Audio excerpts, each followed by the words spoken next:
Aloitetaan.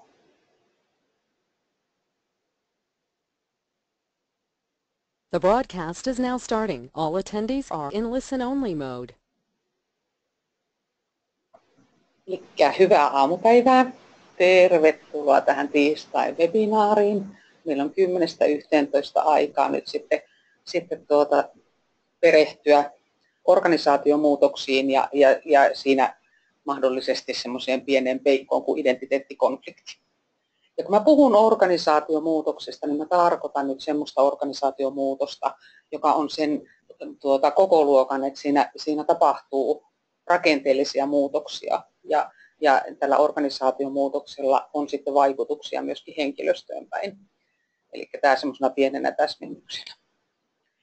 Ja mielellään, jos pystyt osallistumaan keskusteluun myöskin Twitterissä tunnuksella tunnistettava muutos, niin mä tämän webinaarin jälkeen iltapäivällä myöskin sitten aion siellä vähän tutkailla tätä asiaa. Eli minä olen Leena Ruopsa, toimin kehittämispäällikkönä Markkinointi-instituutin Oulun yksikössä. Lähinnä johtamis- ja esimiesvalmennuksiin liittyvissä työtehtävissä teen myös johtamisen ja esimiestyön työnohjausta. Mä olen koulutukseltani kauppatieteiden tohtori, organisaatiot ja johtamisen tieteen alalta. Mä olen laittanut sulle tähän mun yhteystiedot, että mielellään on yhteyksissä myöskin tämän webinaarin jälkeen.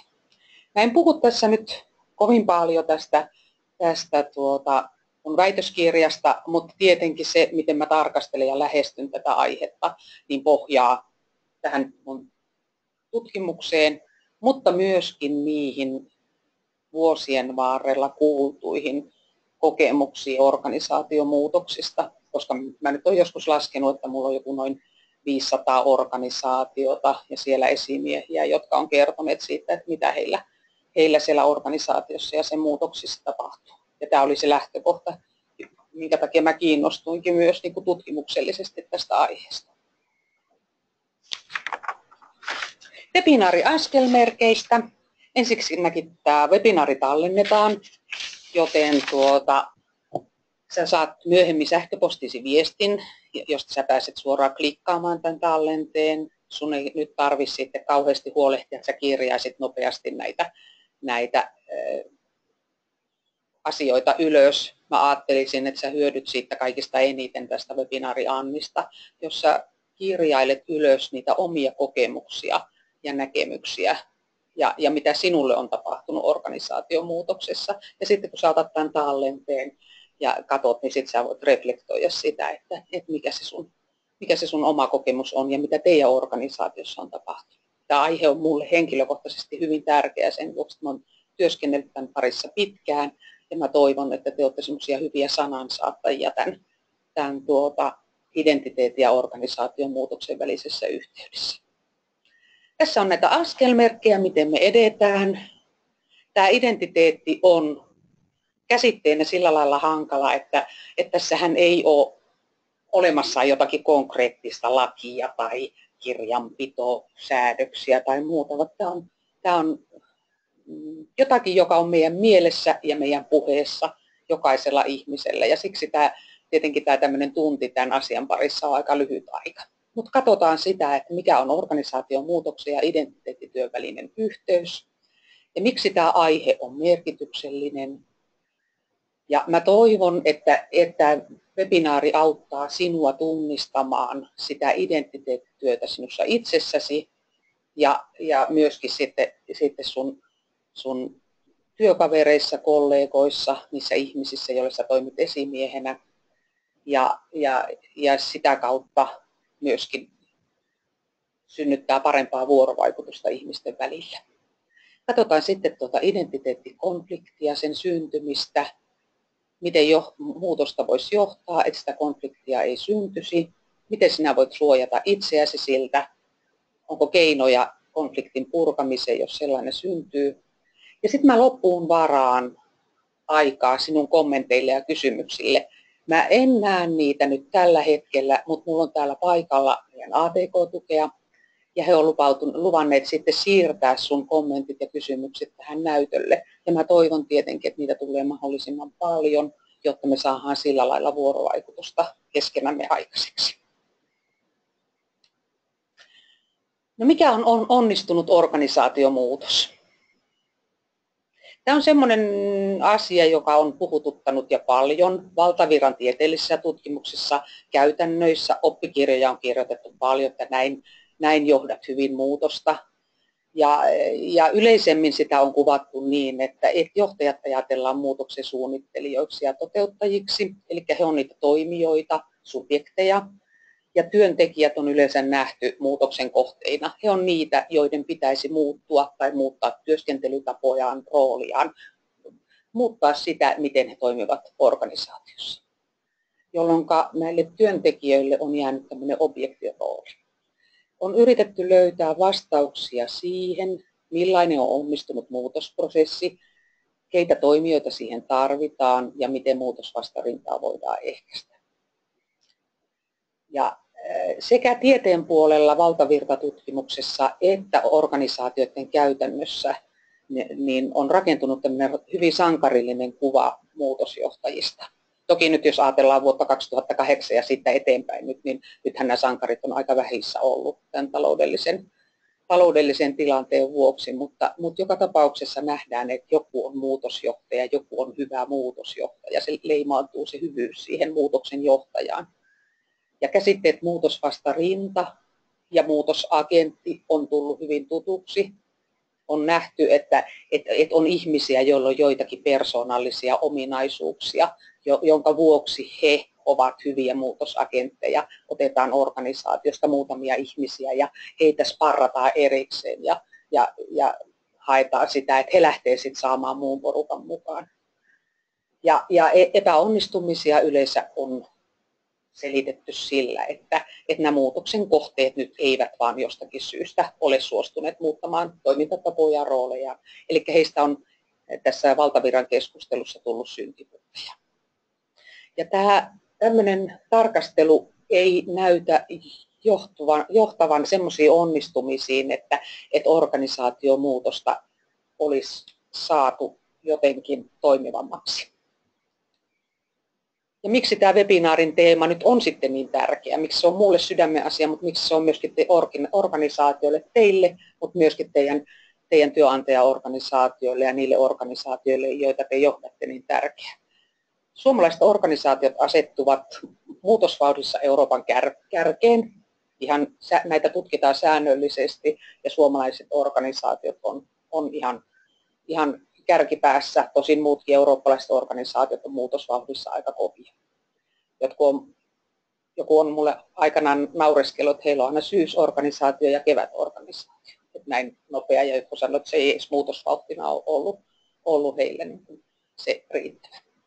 Ja ongelma on se, että tutkimusten mukaan yli 70% näistä muutoksista epäonnistuu. Eli 2/3 ainakin menee pommiin. Ja nämä epäonnistuneet muutosyritykset aiheuttaa tietenkin organisaatioille pääomamenetyksiä, mutta organisaation jäsenille ne tarkoittaa sopeutumisen tarvetta, ylimääräistä työtä, kuormitusta. Ja usein, kun mä sanoin alussa, että tämä organisaatiomuutos on sellainen, että se tarkoittaa rakenteellisia muutoksia niin, että sillä on henkilöstövaikutuksia, niin ihmiset alkaa kysymään sitä, että mikä jos mikään on minun paikkani tämän muutoksen jälkeen. Aikaisemmin tämä kysymys heräsi enemmän ehkä työntekijöiden joukossa, mutta nyt tämä viimeinen vuosikymmen on osoittanut, että kaikilla hierarkian tasoilla näitä muutoksia tapahtuu.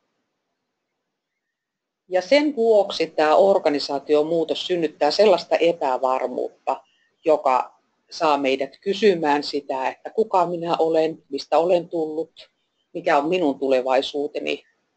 Eli tämä ihminen alkaa tekemään identiteettityötään. Ja tämä on semmoinen, että tämä tapahtuu kaikille. Tämä ei ole niin työntekijöiden ominaisuus, vaan tämä mun tutkimuskin osoitti sen, että tätä tapahtuu ylimmässä johdossa, keskijohdossa, työntekijöillä. Että siinä ei ole semmoista että vain joku tietty ryhmä tekisi. Tämä koskettaa meitä kaikkia. Ja jo pitkään on tiedetty, että työntekijöiden ja organisaatiossa työskentelevien identiteetillä ja sen organisaation menestymisellä on keskenäinen yhteys. Eli jos organisaatio menestyy hyvin, niin myöskin yleensä siellä työskentelevien identiteetit ovat hyvin vahvoja ja menestyviä ja he kokevat itsensä hyvin voimakkaaksi ja tämmöisiä erilaisia määrityksiä. Ja taas päinvastoin, jos siellä organisaatiossa ollaan jotenkin vähän sillä miinusmerkkisiä, niin se alkaa näkymään myöskin ihmisten henkilökohtaisessa identiteetissä. Ja tämä asia on organisaation muutoskeskustelussa ohitettu miltei täysin ja myöskin organisaation muutosten käytännöissä. Ja tämä on ehkä yksi syy siihen, että miksi tämä mun väitöstutkimus sai tieteen puolella erinomaisen hyvän vastaanoton, mutta se on myöskin puhututtanut sitten ihmisiä käytännössä, koska tämä on nyt ihan muutamia kansainvälisiä tutkimuksia on, jossa tätä yhteyttä on tuotu esille. No mikä tämä identiteetti nyt sitten onkaan? Meillä kaikilla on varmaan siitä jonkunlainen käsitys, mutta mä luulen, että jos keskityt ja pohdit tätä, niin sä huomaat, että se on ehkä jotakin enempi kuin mitä sä oot aikaisemmin ajatellut sen olevan. Mutta jos ensiksi lähdetään siitä, että hieman yksinkertaistaen määritellään tätä identiteettiä niin, että siinä on kysymys siitä, millaiseksi kukin meistä ajattelee itsensä. Identiteetti rakentuu myös poissulkemisten kautta, ja mä tarkoitan tällä poissulkemisella sitä, että sen lisäksi, että me määritellään, että millainen minä olen, kuka minä olen, mistä minä olen tullut, niin me määritellään myös sitä, että millainen minä en ainakaan ole. Ja yleensä ottaen sitä peilataan johonkin toiseen ryhmään tai henkilöön ja kuvataan ominaisuuksia, että näin. Tämmöinen minä en ainakaan ole. Ja identiteetti ei rakennu vain sen mukaan, mitä minä itse ajattelen olevani, vaan kysymys on siitä, että millaiseksi toiset ihmiset asemoivat minut. Tämä asemointi on se käsite, joka on tässä identiteetin rakentumisessa keskeinen. Siitä käytetään myös positioinnin käsitettä. Mehän ymmärretään tuo kaikki, jos ajatellaan pientä lasta, niin pieni lapsihan on semmoinen, että kun vanhemmat on vuorovaikutuksessa hänen kanssaan, niin hän on hyvää ja yleensä ottaa, jos hyvin menee ja on hyvä lapsuus, niin hyvää ja kaunis ja taitava ja lahjakas ja kaikkea muuta. Ja se lapsi kehittyy ja hänen identiteettinsä rakentuu niin, että hän uskoo, että hän on vahva ja hieno ja kaunis ja hyvä ja lahjakas ja taitava. Ja hänelle rakentuu hyvä itsetunto. Ja tämä hyvä itsetunto on hyvä pohja tietenkin sille, että miten hän sitten pärjää maailmassa.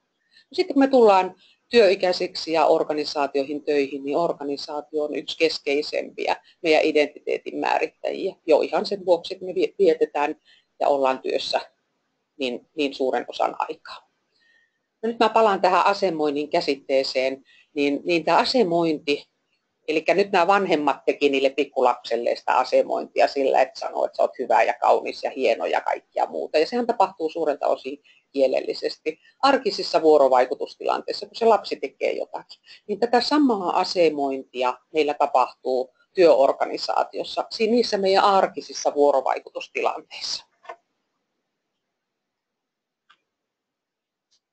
Ja näillä arkisilla vuorovaikutustilanteilla mä tarkoitan ihan tosiasiassa semmoisia ihan hetkiä, ei mitään semmoista kummallista, vaan identiteetti rakentuu palavereissa, käytävillä, infotilaisuuksissa, kun organisaatiomuutoksista puhutaan, niin silloin yleensä on hyvin monia tiedotustilaisuuksia, saattaa olla YT-lain mukaisia neuvotteluja ja tiedotustilaisuuksia.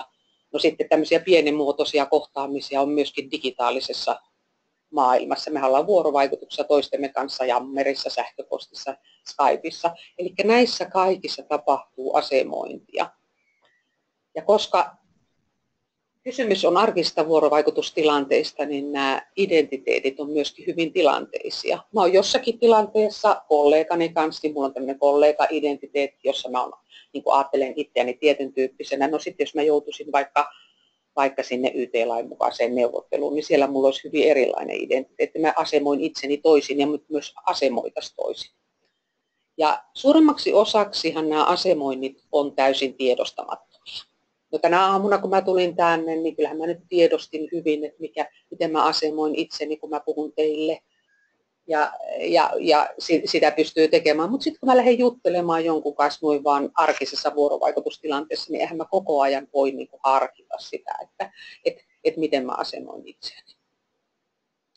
Ja näissä asemoinneissa tapahtuu semmoista, että me tunnistetaan aina samuutta johonkin ryhmään tai yksilöön, ja sitten me tunnetaan sitä erilaisuutta. Niin mä sanoin jo aikaisemmin, että tämä identiteetti rakentuu niiden poissulkemisten kautta.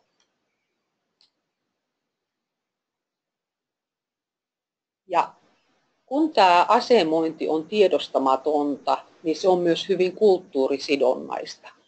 Se tietenkin tarkoittaa, että suomalainen kulttuuri toimii eri toimialoilla, on erilaiset kulttuurit, mutta sitten meillä organisaatiossa teillä jokaisella on se oma kulttuurinen tapa puhua ja tietyt pelisäännöt siitä, että kellä on oikeus sanoa mitäkin ja kuka ei saa ottaa kantaa. Esimerkiksi jossakin palaverissa, että mikä ammattiryhmä ei ole esimerkiksi siinä asemassa, että voisi erityisesti ottaa kantaa tietynlaisiin asioihin ja kuka voi puhua, kun toimitusjohtaja puhuu, niin antaa hänelle kommentteja. Tämmöisiä kulttuurisidonnaisia käytäntöjä. Ja me opitaan ne kulttuurisidonnaiset käytännöt, kun me työskennellään organisaatiossa. Ja kun me tehdään tätä identiteettityötä, tullaan asemoiduksi, niin me tunnistetaan tämän kulttuurisidonnaisuuden vuoksi välittömästi se, että jos se meidän toisen minuun kohdistuva asemointi on arvostavaa. Mun ei tarvitse sitä erikseen miettiä, se on hyvin tiedostamatonta ja mä tunnistan sen kyllä. Mutta jos olet kokenut organisaatiomuutostilanteessa semmoisia kokemuksia, kun et sä ole tullut ohitetuksi tai vähäpätöiseksi, tyhmäksi. Nämä on semmoisia sanoja, mitä tuossa mun tutkimuksessa nämä tutkimukseen osallistuneet käyttivät: saamattomaksi, sanelupolitiikan kohteeksi, muutosvastarintaiseksi, mitätöidyksi. Siellä oli lukuisa määrä tämmöisiä asemointeja, että miten he oli kokeneet, että heitä asemoidaan tietyllä tavalla. Niin nämä on semmoisia meille ei-mieluisia asemointeja, ja me tunnistetaan nekin myös välittömästi. Ja ne piiloutuu ne asemoinnit siinä arkisessa vuorovaikutustilanteessa sinne kielen käyttöön, mutta toki myös kehon kieleen ja muihin tekoihin, joilla me tunnistetaan, ei edes niin harkitusti miettiä, mutta tunnistetaan se, että nyt mulle tapahtui jotakin epämiellyttävää. Mutta asemoitiin semmoiseen asemaan, mikä ei ollut mulle mieluinen. Esimerkiksi se, että sä juttelet jonkun kanssa ja kerrot hänelle hyvin innostuneesti jotakin asiaa ja hän katsoo ja vilkaisee kelloa ja katsoo sitten vielä vaikka ulos ikkunasta, niin kyllä se on semmoinen kulttuurinen viesti, että sun asiat ei ole minusta kiinnostavia. Sä oot asemoitu sillä lailla semmoiseen asemaan, että sä et puhu kiinnostavista asioista. Ja seuraavassa arkisessa vuorovaikutustilanteessa sä et tämän ihmisen kanssa ehkä tuu niin hyvin juttuun.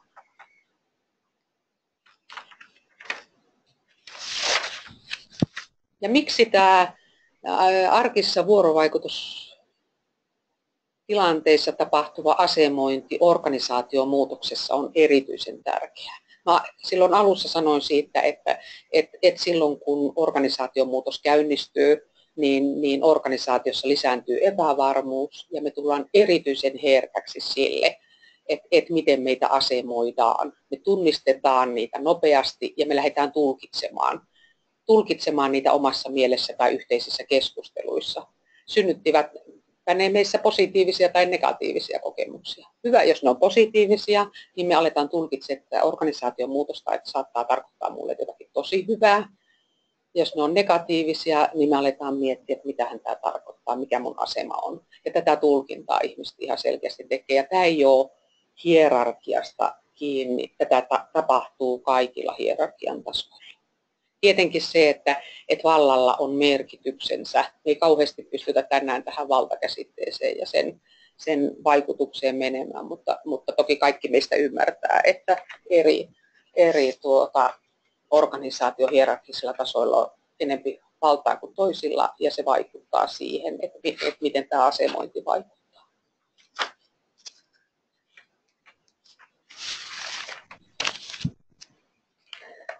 Asemointi ja sen merkittävyys organisaatiomuutoksessa.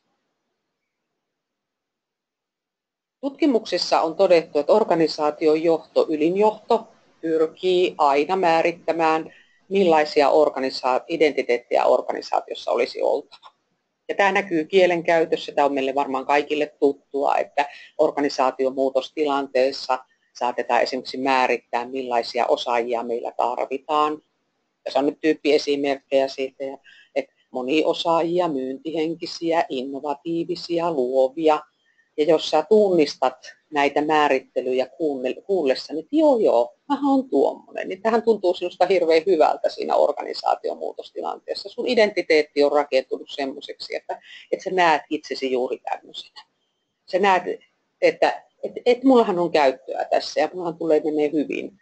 Ja jos esimerkiksi jossakin organisaatiomuutostilanteessa ylijohto näissä määrittelyissä viittaa johonkin henkilöön, jolla on näitä ominaisuuksia, vaikka ihan pienesti sillä lailla, että niin kuin tämä ja tämä, niin sä tunnistat sen, niin joo, mehän ollaan samanlaisia, me ollaan tultu hyviä juttuja, meillä on hyvä tulevaisuus. Tai sitten, jos sä tunnistat, että ne on jo oikein mun ominaisuuksia, näitä odotetaan, sä koet sen negatiivisesti, se murentaa sun itsetuntoa ja sitten sä vielä siihen niin kuin viitattuna siihen, että täällä nostetaan esiin joitakin ihmisiä, joilla on näitä piirteitä ja sitten mä en nyt aja kuulua tähän joukkoon ja sä tulet entistä epävarmemmaksi.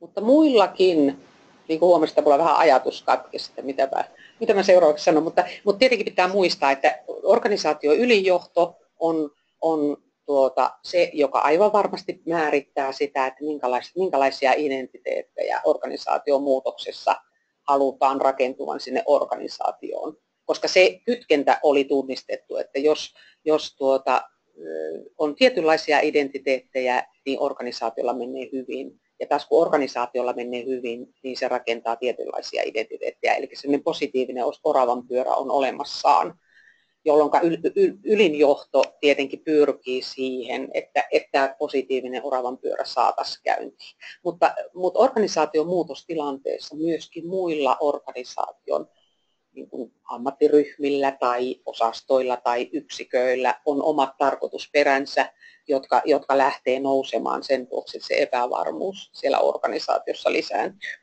Jolloin ne arkiset vuorovaikutustilanteet ei ole enää yksin ylimmän johdon hallussa. Se, että he pyrkii määrittämään jotakin, niin siellä käytävillä, palavereissa, kahvihuoneissa, Skypeissa, kahdenkeskisissä, ehkä jossakin lounastapaamisissa, niin tapahtuu tätä identiteettityötä ja asemoidaan ihmisiä ja mietitään. Eli mä väitän sillä lailla, on olemassaan kyllä tutkijoita, jotka uskoo siihen, että identiteettejä pystytään johtamaan, mutta mä olen sitä mieltä vankasti, että identiteetit eivät ole organisaation ylimmän johdon johdettavissa. Niitä on vaikea edes hallita, eikä siihen kannata edes kauheasti pyrkiä. Mutta mennään siihen vielä tähän muutoksen johtamiseen hetken päästä.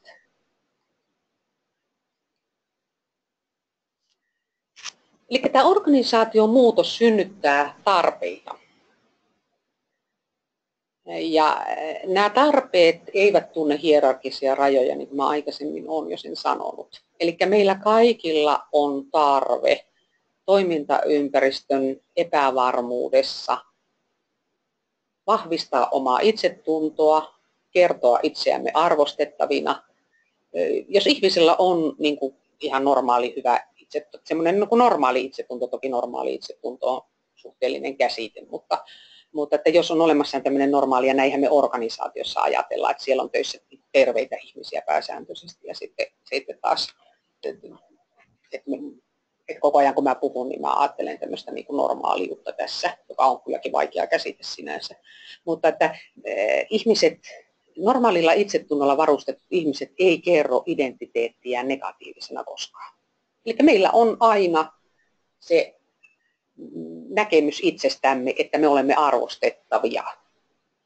Tietenkin kielenkäytössä voi niin kuin väheksyä itseään, mutta siinäkin sen väheksymisen tarkoituksena on, että saisi toiselta palautteita, että ei. että sä oot tosi hyvä tyyppi. Että jos mä sanon, että mä oon nyt vähän tässä huono, niin en mä nyt halua, että se toinen vastaa mulle, että no niin ootkin. Vaan mähän toivon, että se lähtee kannustamaan mua. Että sä oot tosi hyvä ja oot ja näin.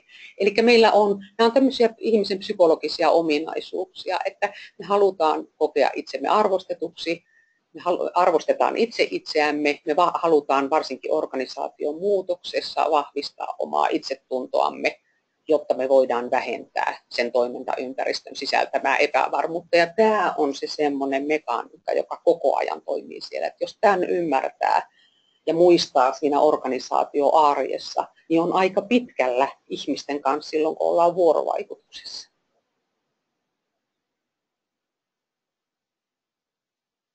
Ja se, mikä tässä mun tutkimuksessa tuli esille, joka ehkä oli vähän yllättävä, kun yleensä ottaen nykyään ajatellaan, että meidän identiteetit on hyvin liukuvia ja semmoisia, että me määritellään hyvin monenlailla itseämme ja eri tilanteissa ja ne on niin tilanteisia ja ei ole mitään pysyvää, niin tämä organisaation muutostilanteena näyttää aiheuttavan sen, että me aletaan niin kuin kertomaan sitä oman itsen jatkuvuutta, sitä, että millainen minä olen, vähän niin kuin, että millainen minä olen aina ollut.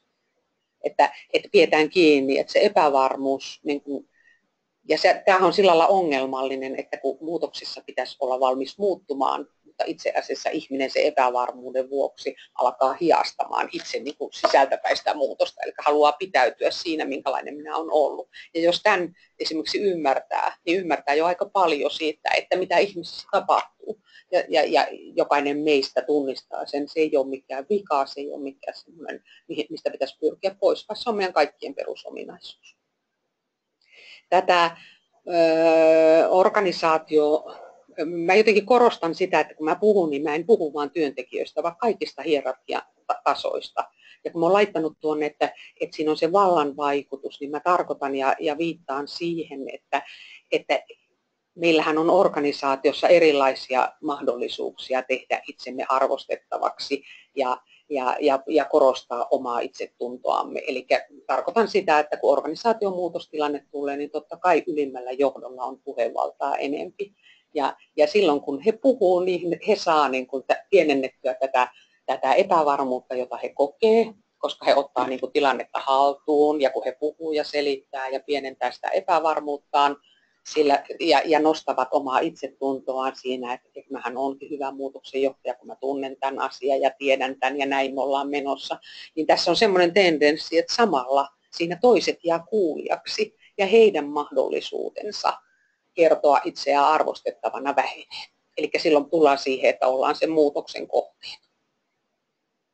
Ja jos tämä epävarmuus kasvaa ja kasvaa yhä enempi, että ei pääse niin kuin tavallaan toteuttamaan sitä tarvetta kertoa itseään arvostettavana ja vahvistaa omaa itsetuntoaan, niin me näytetään siirtyvän siinä vaiheessa sitten tämmöisestä henkilöperusteisesta identiteetistä ryhmäidentiteettiin. Eli mennään turvaan sen ryhmän sisälle.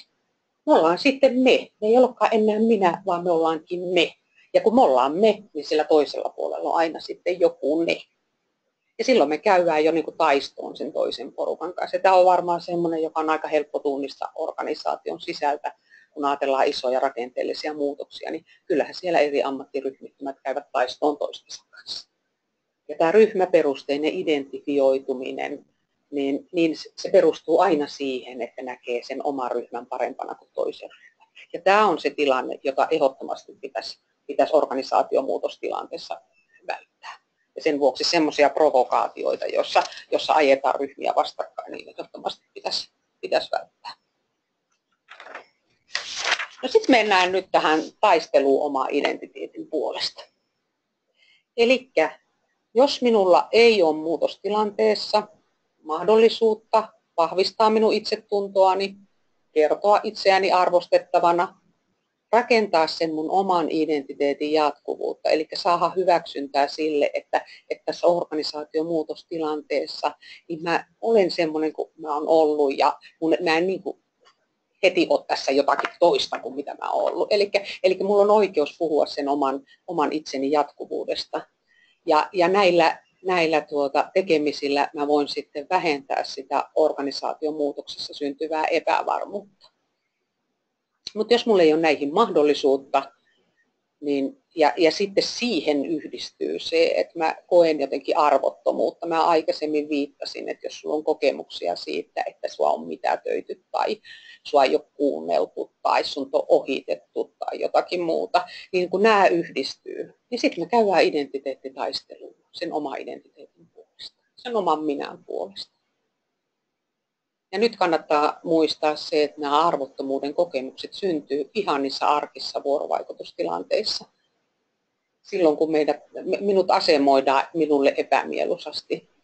Et sillä lailla se on niin meidän kaikkien vastuulla, että me siinä vuorovaikutuksessa toki oltaisiin niin aitoja ja rehellisiä, mutta oltaisiin huolellisia sen suhteen, että me ei asemoida toisia negatiivisesti. Koska yleensä ottaen tässä on se, että kun sä asemoit jonkun toisen, niin sä oot siinä vastapuolella, jolloin se on vähän niin kuin toisen päältä ponnistamista. Että kun sä mitätöit toista, niin silloin sä niin itse yrität niin kuin nostaa omaa arvoasi. Eli tämmöinen toiselle arvottomuuden kokemuksen synnyttämistä pitäisi organisaatiomuutoksessa erityisesti varoa, koska se saattaa ajaa tämmöiseen taisteluun, jossa lähtee taistelemaan sen kanssa, että minkälainen minä olen ja minkälainen oikeus minulla on olla sellainen kuin minä olen. Ja tässä on kysymys sitten identiteettikonfliktista. Ja miksi sillä on merkitystä sillä yksilön taistelulla? No sen vuoksi, että jos ei se nyt ainakaan kaada sitä organisaation muutosta, niin ainakin se huomattavasti hidastaa sitä. Koska silloin ollaan sitten jarrut pohjassa, silloin ollaan poterossa, silloin ollaan taisteluasemissa. Ja tässä on minusta ihan yksi semmoinen selkeä syy, joka on ohitettu kaikissa organisaatiomuutoskeskusteluissa, että ei ole huomioitu sitä että mikä tämä identiteettikonflikti. Se on tämmöinen pieni ilmiö, mutta se on hyvin merkityksellinen. Ja me tunnistetaan se kyllä jokainen silloin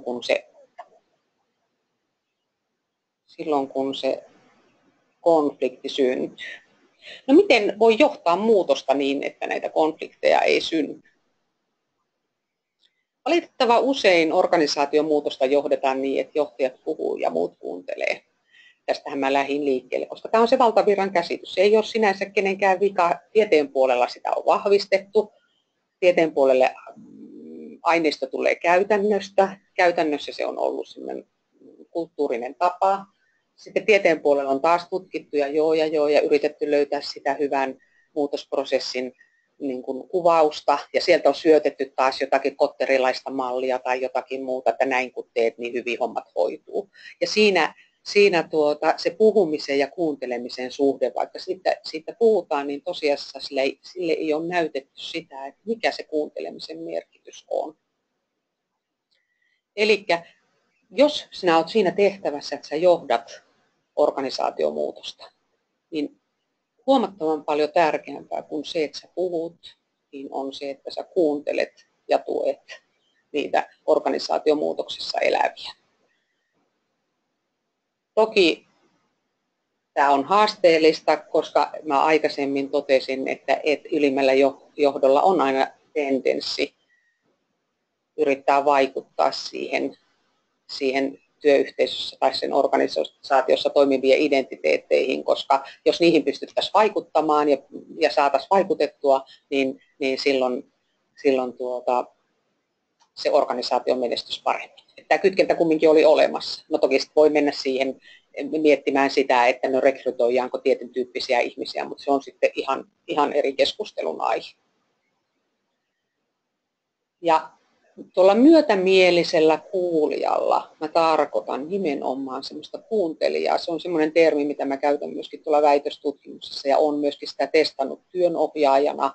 Ja se on mulla käytössä ja se oli myöskin tutkimusmenetelmänä käytössä. Se myötämielinen kuulija tarkoittaa sitä, että se kuulija ei koko ajan niin kuin yritä tuoda jotakin omaa agendaansa siihen, vaan on sitä aktiivista kuuntelemista, niin joo. Eli se hetki on semmoinen, että se on se toiselle se kertomisen hetki, jota sä et niin kuin sekoita sillä omalla agendallasi.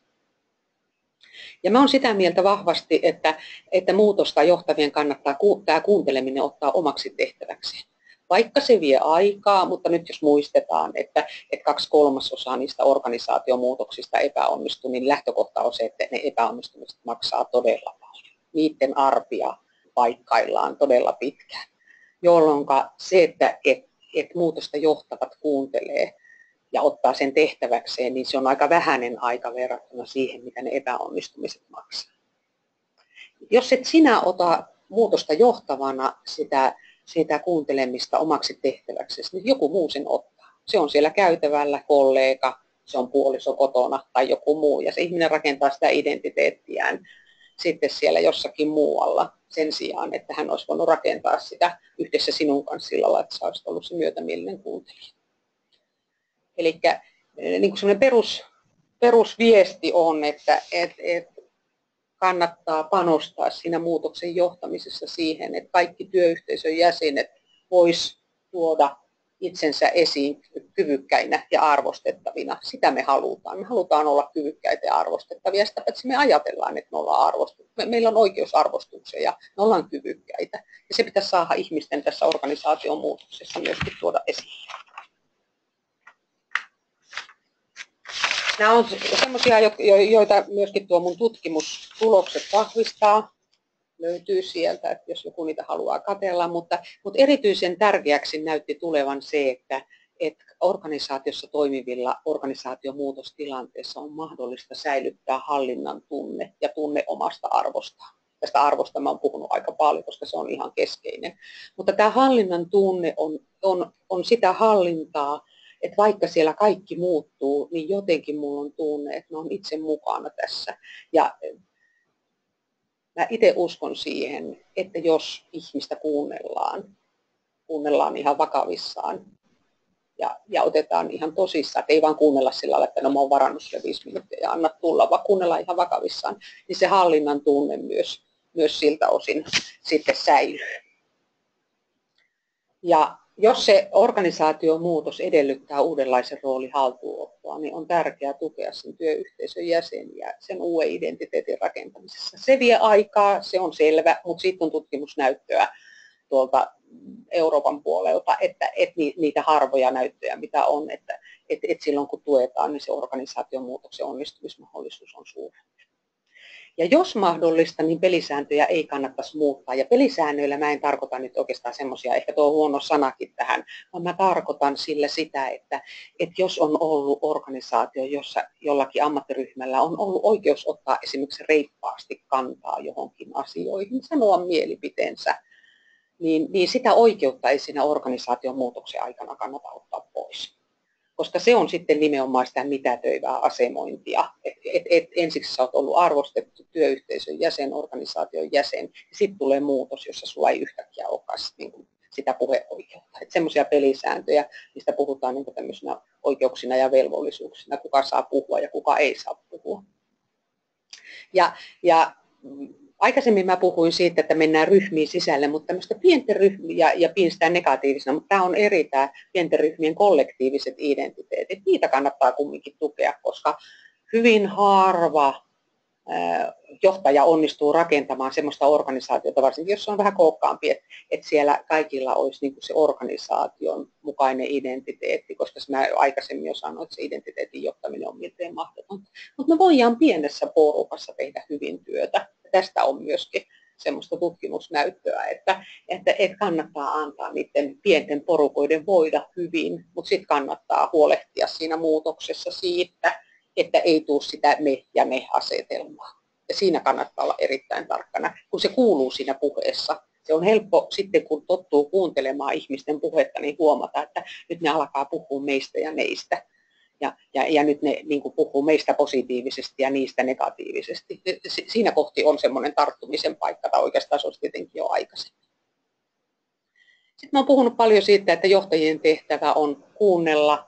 No nyt kun tämä identiteetin rakentuminen koskettaa kaikkia hierarkian tasoja, niin mä suositan vahvasti, että muutosta johtavien kannattaa huolehtia siitä, että heillä on myötämielinen kuulija. Se ei voi olla se työyhteisö, se organisaatio, joka on muutoksen kourissa, jossa sitä epävarmuutta on.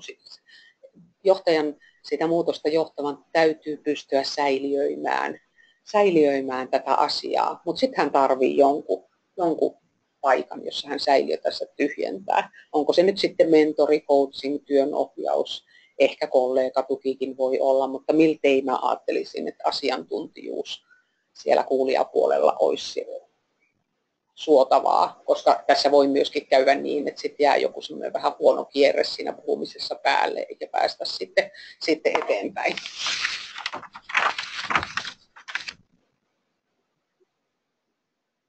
No miten suojaat itseäni identiteettikonfliktissa? Sitten jos vaan niin kuin ajautuu, että mä huomaan, että mä koen itseni arvokkaaksi ja sitten mä en saa kumminkaan arvostusta, niin mitä mun on mahdollista tehdä?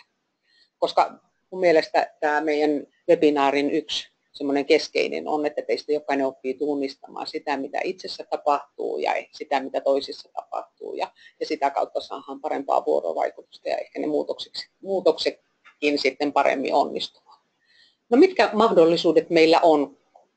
Niin siinä oikeastaan kaksi. Mä voin kyseenalaistaa tai kieltää sen negatiiviseksi kokemani asemoinnin vuorovaikutustilanteessa. Eli niin kuin panna poikki sitä, että hei, tuo ei tunnu nyt minusta mukavalta tai jotenkin.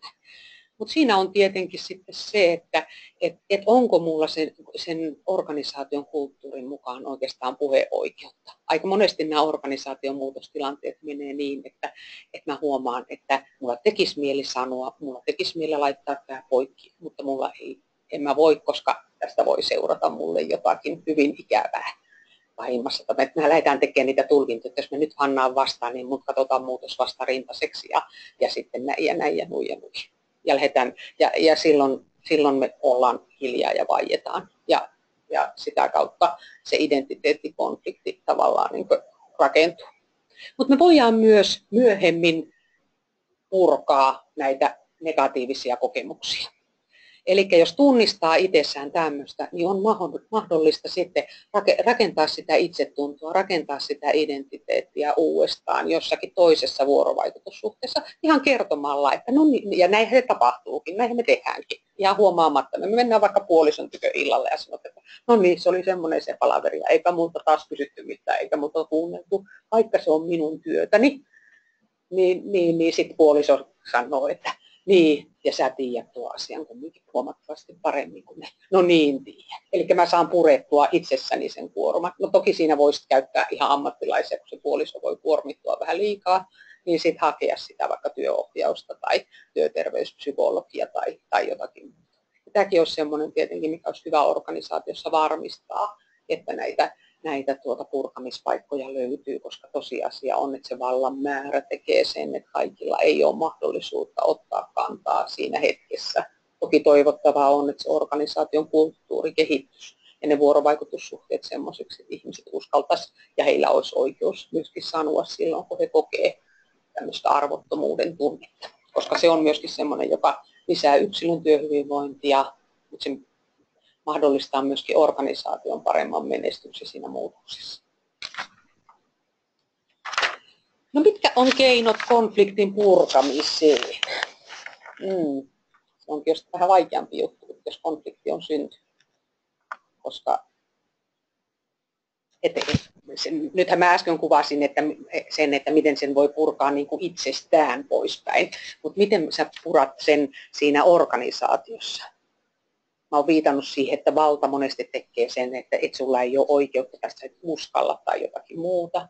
No sitten olisi tietenkin semmoista, että kulttuurisesti pitäisi olla semmoista kypsyyttä siinä organisaatiossa, että tunnistetaan, että näitä konflikteja syntyy ja tunnistetaan ja tunnustetaan. Ja sitten kyettäisiin luomaan semmoisia arvostavia, korjaavia kokemuksia ja kohtaamisia. Mä luulen, että tässä on nyt aika lailla kiteytettynä se, mitä mä halusin tänään sanoa. Ja nyt mä mieluummin kuuntelisin, että jos on kommentteja, kysymyksiä, toivottavasti. Jos ei ole, niin laittakaa niitä pikapikaa nyt, koska meillä olisi nyt tässä 15 minuuttia aikaa käydä semmoista vuorovaikutuskeskustelua.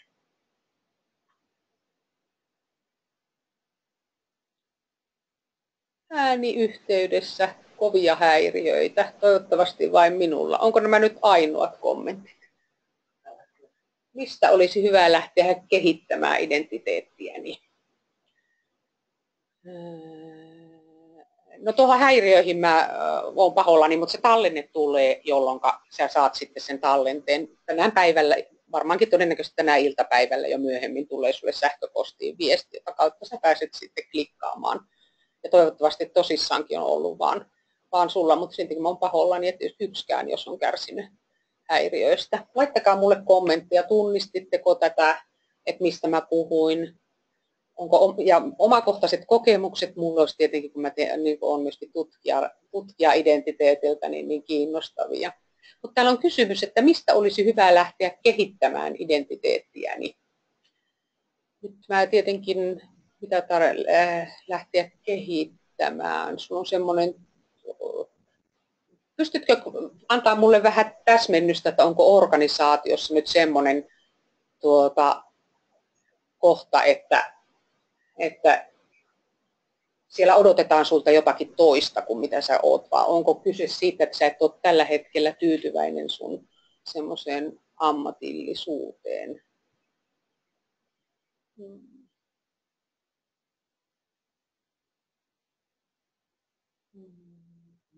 Nyt mä en ehkä, no mutta mä ajattelen, yritän vastata tuohon sillä arviolla, että miten olisi hyvä lähteä kehittämään identiteettiä.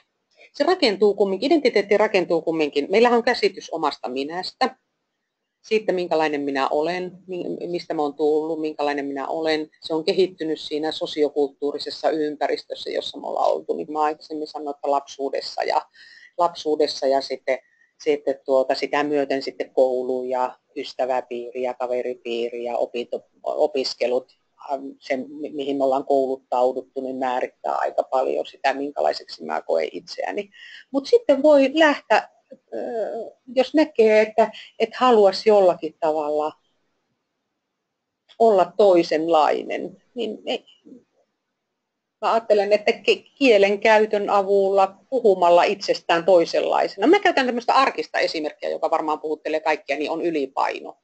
Et jos me ollaan kuultu lapsesta asti, että me ollaan ylipainoisia, niin se jotenkin ohjaa sitä meidän käyttäytymistä. Identiteetti rakentuu ylipainoisen identiteetiksi. Mä oon nyt vähän tästä organisaation muutoksesta, mutta tämmöinen sillä lailla aika yksinkertainen esimerkki.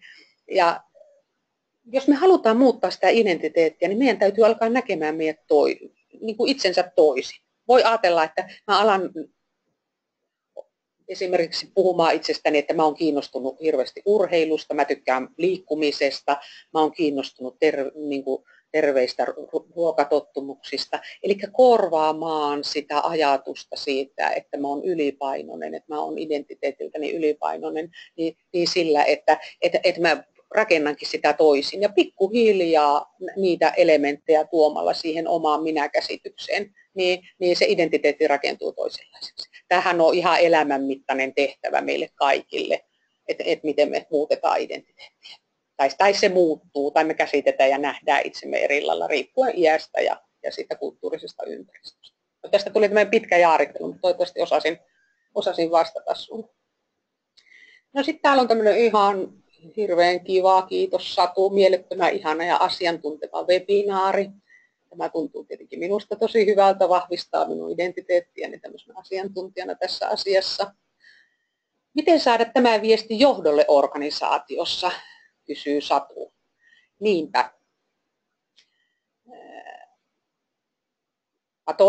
Mä oon tehnyt johtamisen ja esimiestyötä tekevien kanssa yhteistyötä koulutuksen saralla jo, no tämä kertoo jo munkin iästäni 15 vuotta. Ja täytyy myöntää, että siellä on ihan loistavia tyyppejä, mutta ihan yleisestikin on tunnustettu, että suomalaisen johtamisen taso ei ole kauhean hyvä.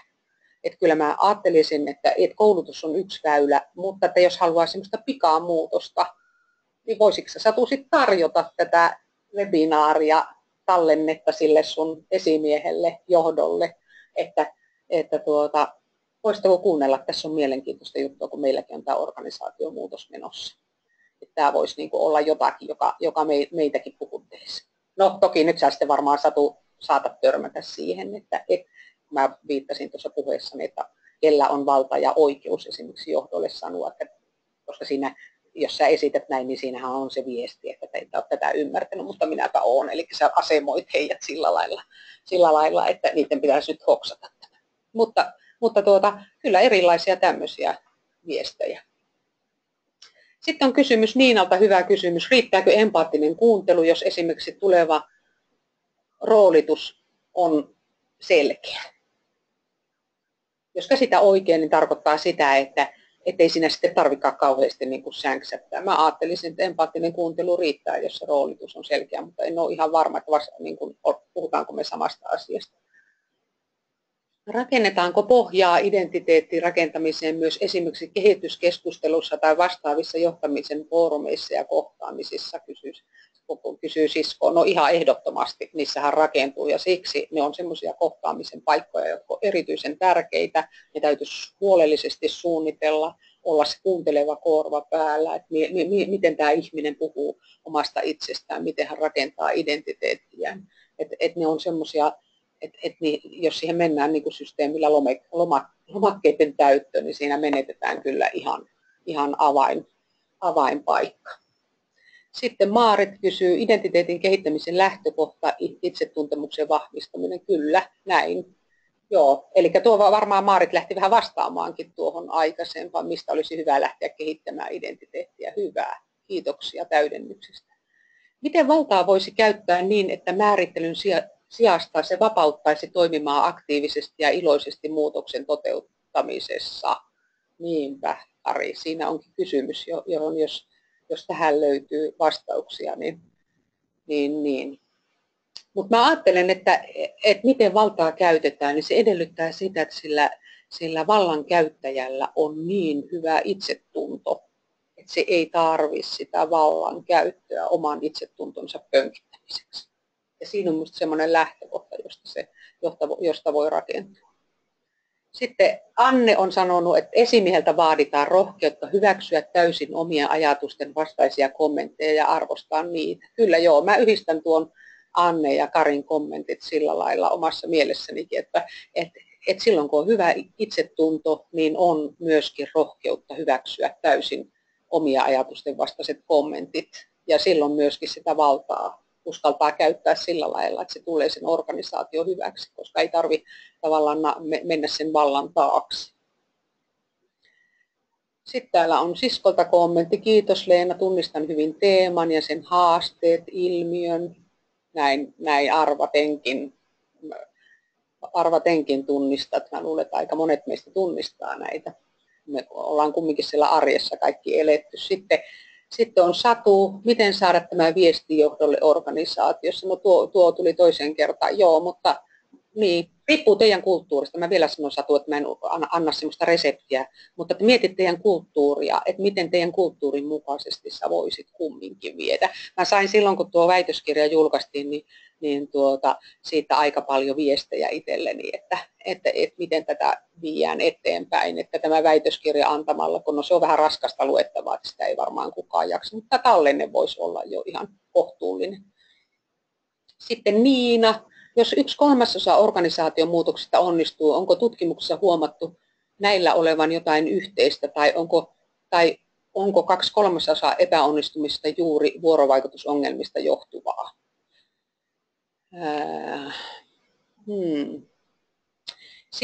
No tuohon ensimmäiseen kysymykseen, että onnistumiselle sitä reseptiä ei ole löytynyt. Sitä on etsitty, mutta semmoista yksiselitteistä reseptiä ei ole siitä valtavirran tutkimuksesta löytynyt. Se on kyllä hyvin funktionaalista tutkimusta. Mutta nyt kun tutkitaan kielenkäyttöä, se on niin kuin tämän kielellisen käänteen myötä tullut, niin kyllä kun puhutaan kielenkäytöstä, niin silloinhan keskiöön tulee vuorovaikutus ja nimenomaan arkiset vuorovaikutustilanteet. Ja niitä tutkimalla näytetään löytävän nyt sitten uusia ratkaisuja. Sitten olisiko työkaluja toimivan yhteistyöhön heikon ammatillisen identiteetin omaavan henkilön kanssa? Kysyy Kirsikka. Joo, ei kun Marika. Hyppäsi vähän rivit. kyllä mä ajattelen, että siinäkin se vuorovaikutus, että sä lähdet tukemaan sitä ihmistä niin kuin keskustelemaan, mutta se tietenkin, että onko se sinun tehtävä sitten, vai olisiko se sitten kumminkin. Tietenkin toivoo aina, että organisaatiossa olisi määriteltynä sillä lailla, että organisaatiossa olisi ne osaamiset, mitä siellä organisaatiossa tarvitaan, ja sitten myöskin niissä kehityskeskusteluissa käytäisiin läpi ja olisi sellaista arviointia, että onko riittävää ja ihmisiä tuettaisiin sillä lailla, että jos siellä on joku heikko kohta, esimerkiksi ammatillinen identiteetti, jos se on heikosti kehittynyt, se ei sovi oikein siihen organisaation tai toimialalle, niin se ilman muuta vaikeuttaa tämän ihmisen työskentelyä siellä. Mutta ei se nyt sitten muuta ole, että jos haluaa niin kuin jotenkin sivusta tukea, tulitukea antaa, niin on aina se semmoinen arvostava kohtaaminen pienissä asioissa, kun ei se tarvi olla, että sä teit tuon hyvin, tai sen sijaan, että pyytää jotakin, että teetkö tuon, niin voi pyytää, tekisitkö tuon, koska sä teet sen aina hyvin. Tässä on huippu, että etsii niitä, mitkä sillä ihmisellä on vahvuuksia, koska kaikilla meillä on joitakin vahvuuksia sitten kumminkin siinä organisaation työskentelyssä. Sitten Kirsikka, olisiko mahdollista kuulla lisää vallan lajeista ja yleensä vallan merkityksestä tässä yhteydessä? Esimerkiksi jatko-osa-webinaari, pannaan harkintaan. Valta on kumminkin se, joka on ihan keskeinen. Tosin mä en ole vallan tutkijana, että sieltä löytyy myöskin meiltä kyllä hyviä osaajia, mutta että yleensä ottaen otan kollegojen kanssa puheeksi, jos tämä valta-asia on semmoinen, ja niin kuin onkin varmasti se kiinnostava. Sitten on Kati, jos omaa ääntä ei muuten saa uskalla ensin, onko anonyymin annettu palaute miten tehokasta oman identiteetin vahvistamisen kannalta, kannattaako organisaation tarjota tähän kanava vai kannustaako anonymiteetti negatiiviseen viestintään. No tässä mä oon jotenkin aika tiukka itse niin kuin jotenkin ajattelultani, että semmoinen organisaatiokulttuuri, jossa semmoista nimettömänä viestimistä niin kuin harrastettaisiin, niin se ei vie minun mielestä sitä vuorovaikutusta ja organisaation muutostilanteessa ei varsinkaan. Että kyllä mä jotenkin sitä eri ihmisten kuuntelemista suosittaisin. Ja rehellinen palaute, avoimuus kanssakulkijoille, miten itse koen sen, miten he asevoimat minut, kehittymisen mahdollisuus. Kiitos Maarit. Kyllä samaa mieltä Satun kanssa. Tämä on ollut todella hyvä webinaari. Asiantuntemuksesi ja kokemuksesi kuuluu. Voi kiitos. Varmasti laitan tämän eteenpäin, mutta harkiten sanoi Satu. No niin, kiva. Siis tähän tuli nyt sitten, koska te olette arvokkaita viestinviejää paremman vuorovaikutuksen puolesta. Lämmin kiitos puhuttelevasta webinaariteemasta. Tempaisi tehokkaasti mukaansa. Kiitoksia. Loistava tuorin näkökulma organisaation muutoksiin ja muutosten onnistuvampaan johtamiseen. Kiitos Leena tärkeästä tutkimuksesta ja myös tästä webinaarista. Väitöskirjasi varmaan saa jostakin. Mä laitoin siihen tämän webinaaritallenteen, siinä henkilöesittelyssä on se osoite. Sen saa ilmaiseksi ladattua tuolta Oulun yliopiston sivuilta, että ole hyvä vaan. Ja sitten miten esimies voi tukea työntekijäidentiteetin muutosta esimerkiksi silloin, kun nykyiset työtehtävät päättyvät ja työntekijän pitäisi pystyä ottamaan uusi työrooli vastaan. No nyt mä vaan Päivi sanoi, että kyllä se on se kuuntelu, että sen ajan varaaminen tälle ihmiselle sitten, niin että hän saa tehdä sitä identiteettityötään. Toki voi ammattilaisia ottaa siihen vielä lisää tueksi. Sitten jos vallankäyttäjällä on hyvä itsetunto, hänellä on jo itsellään sisäinen vapaus. Hieno on vastauksesi. Kiitos Kari, että sä kun hyväksyt sen, että miten mä tätä valta-asiaa lähestyy. Sitten jos esimies on itse identiteettikonfliktissa ja johtaa samalla muutosta, miten rakentaa luottamusta yksilöihin ja ryhmiin, miten todella toimia kuuntelijana ja arvostajana, no siinäpä Terhi onkin sitten kysymys. Eli nyt mä palaan siihen, että esimiehen täytyy reflektoida itseään ja olla hyvin tarkkana oman itsensä kanssa. Mutta nyt meillä alkaa aika olla aika lailla lopussa. Pari ihanaa, arvostava kohtaaminen, ihana kiitos. Ja nyt pohdin, että miten ketterä kehittäminen yhdessä linkittyisi päivän teemaan, sanoo sisko. Kiitoksia. Kiitoksia tosi paljon hyvistä kommenteista ja keskusteluista. Mulle tuli sellainen tunne kumminkin, että vaikka mä olen täällä kameran toisella puolella, niin mä sain vuorovaikutusta teidän kanssa. Hyvää päivän jatkoa. Hei hei.